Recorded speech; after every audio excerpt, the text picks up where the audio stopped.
दोस्तों, सिंधी अदब जी दुनिया में शामिल कयूं था यूनान जे अज़ीम तवारीख़ नवेस हेरोडोटस जी कहाणी ज़हीन तरीन जेका सिंध जे नामियारे लेखक मोहतरम अल्ताफ़ शेख साहब जिन तर्जुमो कई आहे। फ़िरौन मिस्र रमेसस टियों पंहिंजे दौर में दुनिया जो सभ खां घणो दौलतमंद हाकिम हो। हिन जो ख़ज़ानो एॾो त हो जो उन जी मालियत जो अंदाज़ो को लॻाए न थी सघियो। बस ईअं सम्झो त उन जी दौलत जो हिसाब कंदे कंदे अंग खुटी थी पिया। नौबत एसी ताईं अची पहुती जो इन जे ख़ज़ाने लाइ जेके कमरा मुक़ररु थियल हुआ से नंढा थी पिया। उहो ॾिसी हिन पंहिंजे शाही महल में लॻल पथरनि जी हिकु अहिड़ी ख़ूबसूरत इमारत ठहिराइण जो हुकुम ॾिनो जंहिंमें हू पंहिंजो ख़ज़ानो रखाए सघे ऐं जॾहिं बि इन ख़ज़ाने में वाध अचे त जाइ जी खोट न थिए। जंहिं कारीगर खे उन इमारत ठाहिण जो कमु सौंपियो वियो उहो पंहिंजे हुनर में माहिर हो ऐं उमिरि जे हिसाब सां बि हू झूर पोढ़ो थी चुको हो। पर जीअं त फ़राख़ दिलि ऐं शाह ख़र्च हो उन करे हू पंहिंजे पुटनि लाइ कुझु करे न सघियो। इन खे जॾहिं हिन इमारत ठाहिण लाइ हुकुम ॾिनो वियो त इन जे ज़हन में हिकु मनसूबो उभरियो जंहिं हेठि हू पंहिंजे पुटनि जो मुस्तक़बिल महफ़ूज़ करे सघियो थी। हिन पंहिंजी फ़नी होशियारीअ ऐं खेॾ जो मुज़ाहिरो कंदे इमारत ठाहिण वक़्तु उन में हिकु अहिड़ो निज़ाम रखियो जो ख़ज़ाने जी इमारत जी ॿाहिरीं भित में हिकु ख़ासि सिर ते दॿाउ विझण सां भित जो उहो हिसो ज़मीन में अंदरि दॿिजी वियो थी ऐं को बि शख़्स उन रस्ते खां इमारत में दाख़िल थी सघियो थी। इमारत ठही रास थी त शहनशाह पंहिंजो समूरो ख़ज़ानो उन इमारत में रखायो ऐं अञा थोरा ई ॾींहं मस गुज़रिया त पोढ़ो राज़ो सख़्तु बीमार थी पियो। जॾहिं पोढ़े खे उन ॻाल्हि जी पक थी वई त संदसि उमिरि जो आख़िरी हिसो अची वेझो पहुतो आहे त हिन पंहिंजे ॿिन्ही पुटनि खे सॾायो ऐं हिननि खे उन सिर जो सॼो राज़ ॿुधायो। राज़ ॿुधाइण खां चंद कलाक पोइ पोढ़ो राज़ो हिन दुनिया मां वफ़ात करे वियो ऐं हिन जे पोयां फ़क़ति 2 पुट रहिजी विया। पीउ जे मौत खां कुझु ॾींहं पोइ ॿिन्ही भाइरनि खे जॾहिं पैसनि जी ज़रूरत पई त हिकु राति हू ॿई ख़ज़ाने वारी इमारत जे पोएं पासे वारे हिसे में पहुता ऐं पंहिंजे मरहूम पीउ जी फ़नी महारत मां फ़ाइदो वठंदे इमारत अंदरि दाख़िल थी विया ऐं राति अंदरि ई हिननि ख़ज़ाने जो हिकु हिसो बाहिफ़ाज़त जाइ ते मुंतक़िल करे छॾियो। सुबुह जो जॾहिं शहनशाह ॿाहिरें दरवाज़े खां इमारत अंदरि दाख़िल थियो त हिन जे पेरनि हेठां ज़मीन निकिरी वई। पहिरीं नज़र में ई हिन खे अहसासु थी वियो त हिन जी मिल्कियत जो हिकु हिसो ग़ाइबु थी चुको आहे। अॻीं गेट वटि जिन चौकीदारनि पहिरो ॾिनो थी उहे सभई दयानतदार ऐं फ़र्ज़ शुनास हुआ ऐं हिननि ते कंहिं तरह बि शक करणु अजायो हो ऐं बहितर अहम ॻाल्हि इहा हुई त मेन गेट ते जेका मोहर लॻाई वई हुई उहा पिणु उहे जो उहे ई मौजूदु हुई जॾहिं त दरवाज़े टपण या भञण जी बि का निशानी मौजूदु न हुई। शहनशाह ऐं वज़ीरनि खे ख़ज़ाने जे ईअं गुम थी वञण जो राज़ बिल्कुलु सम्झ में न आयो, पर उन हूंदे बि वधीक ख़बरदार ऐं सुजाॻ रहण कारण चौकीदारनि जो तादादु वधायो वियो जीअं आईंदा उन क़िस्म जी वारदात जो को इम्कान न रहे। पर उन सां को फ़ाइदो ऐं बचाव न थियो। राज़े जा पुट वक़्तु ब वक़्तु ख़ज़ाने मां माल चोराईंदा रहिया ऐं शहनशाह हैरान ऐं परेशान थींदो रहियो। लगातार 3 वारदातुनि खां पोइ शहनशाह चोरनि खे झलण लाइ अहिड़ो मनसूबो तयारु कयो जंहिं मां खेसि इत्मिनान थी वियो त हीअ कारगुज़ारी जेकॾहिं इंसाननि जी आहे त उहे हिन जे फंदे मां बची न सघंदा।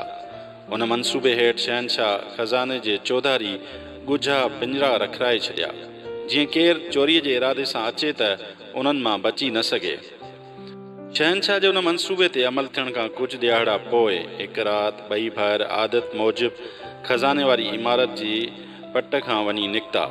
वॾे भाउ सिर खे दॿायो ऐं जॾहिं भित ज़मीन अंदरि थी त हू इमारत अंदरि दाख़िल थी वियो ऐं नंढो भाउ ॿाहिरि बि हेॾां होॾां निहारणु लॻो। वॾो भाउ जॾहिं खाने जे वेझो पहुतो त हिकु किल पंजोड़ में फासी पियो। हिन ओचिती आफ़त ते हू बेहदि घबराइजी वियो। हू हिन फंदे मां पाण खे कढण जी ॾाढी कोशिशि कई पर उहो ॻुझो पंजोड़ हिकु थुल्हे रसे सां सोघो थियल हो ऐं हू कंहिं तरह बि पंहिंजो पाण खे छॾाए न सघियो। जॾहिं हू सम्झी वियो त हाणे हिन जे नसीब में मौत ई आहे त हिन पंहिंजे नंढे भाउ खे सॾु कयो। नंढो भाउ अंदरि आयो त वॾे भाउ हिन खे चयो, आउं हाणे मौत जे चंबे मां निकिरी नथो सघां, पर आउं चाहियां थो त तूं सदा सलामत हुजीं। हिकदमि मुंहिंजी सिसी धड़ खां धार करे छॾ, छो जो जेकॾहिं मुंहिंजी सुञाणप थी वई त शहनशाह जा सिपाही तो ताईं पहुचण में देरि न कंदा। नंढे भाउ पहिरीं त फंदो खोलण जी हर मुमकिन कोशिश कई, पर जॾहिं हिन खे कंहिं तरह बि कामयाबी नसीब न थी त आख़िरकार हिन दिलि ते पथर रखी वॾे भाउ जे चवण मूजिबि संदसि सिसी कपे पाण सां घर खणी आयो। सुबुह थियो त शहनशाह मेन गेट जी मोहर तोड़े खज़ाने अंदरि दाख़िल थियो। चोर जो धड़ मौजूदु हो, पर सिसी गायब। बादशाह खे ॾाढी हैरत लॻी। इमारत में दाख़िल थियण जो ॿियो को घस न हो, भितियुनि में को बि सोराख़ न हो।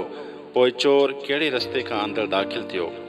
उन गुझ खे मालूम करण लाइ हिन हिकु मंसूबो ठाहियो। हिन हुकुम ॾिनो त चोर जो धड़ ॿाहिरीं भित ते लड़कायो वञे ऐं शाही चौकीदार उन ते पहिरो ॾींदा। उन निज़ारे खे ॾिसी जेकॾहिं को शख़्स पाण खे काबू में न रखी सघे ऐं हिन जी अखियुनि में ॻोढ़ा अची वञनि त हिन खे हिकदमि गिरफ़्तार कयो वञे। माउ खे ख़बर पई त हिन जे पुट जो धड़ शाही इमारत जी भित ते लड़कायो वियो आहे त माउ जी दिलि भॼी पई। हिन पंहिंजे नंढे पुट खे सॾियो ऐं हुकुम ॾिनो त कंहिं न कंहिं तरह पंहिंजे भाउ जे लाश खे उतां खिसकाए वठे। माउ चयो, जेकॾहिं तूं ईअं न कंदे त आउं शहनशाह खे ॿुधाए छॾींदसि त हिन जे खज़ाने जो चुरायल माल तो वटि आहे। नंढे पुट पहिरीं त माउ खे सम्झाइण जी ॾाढी कोशिश कई त हीउ कमु तमामु ख़तरनाक ऐं नामुमकिन आहे, पर माउ ते उन्हनि ॻाल्हियुनि जो को बि असरु न थियो। आख़िर परेशान थी घर खां ॿाहिरि निकितो ऐं हिकु बाग़ में वेही सोचणु लॻो त माउ जी ख़्वाहिश कहिड़ी तरह पूरी कई वञे।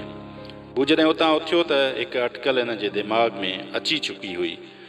हू 2 गॾह ख़रीद करे उन्हनि ते शराब सां भरियल 4 पखालूं रखी शाही खज़ाने वारी इमारत ॾे रवानो थियो।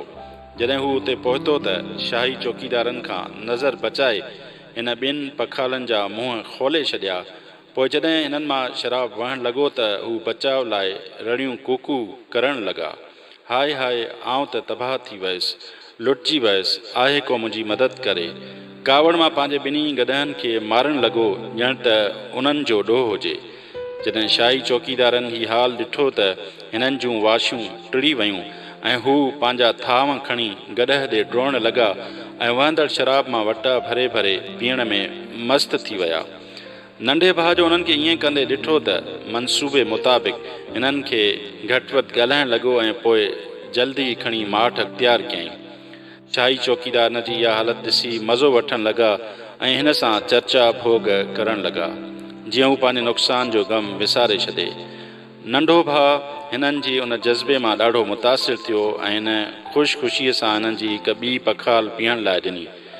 चौकीदारनि खे अहिड़ो उम्दो शराब मुफ़्त में कॾहिं बि न मिलियो हो, सो हू चरियनि वांगुरु हिक ॿिए खे धिका ॾेई पीअण लॻा ऐं विया हिक ॿिए पोयां वटा ख़ाली कंदा।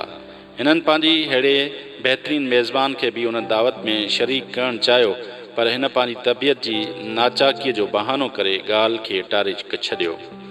कुझु देरि बाद जॾहिं राति जी काराण छांइजणु लॻी ऐं हेॾां सभु चौकीदार नशे में धुत थी ज़मीन ते किरी पिया ऐं घाटी निंड जा मज़ा वठणु लॻा, तॾहिं नंढो भाउ माठ मीट में उथियो ऐं पंहिंजे भाउ जो टंगियल लाश लाइ गॾह ते रखी घर ॾांहुं रवानो थी वियो।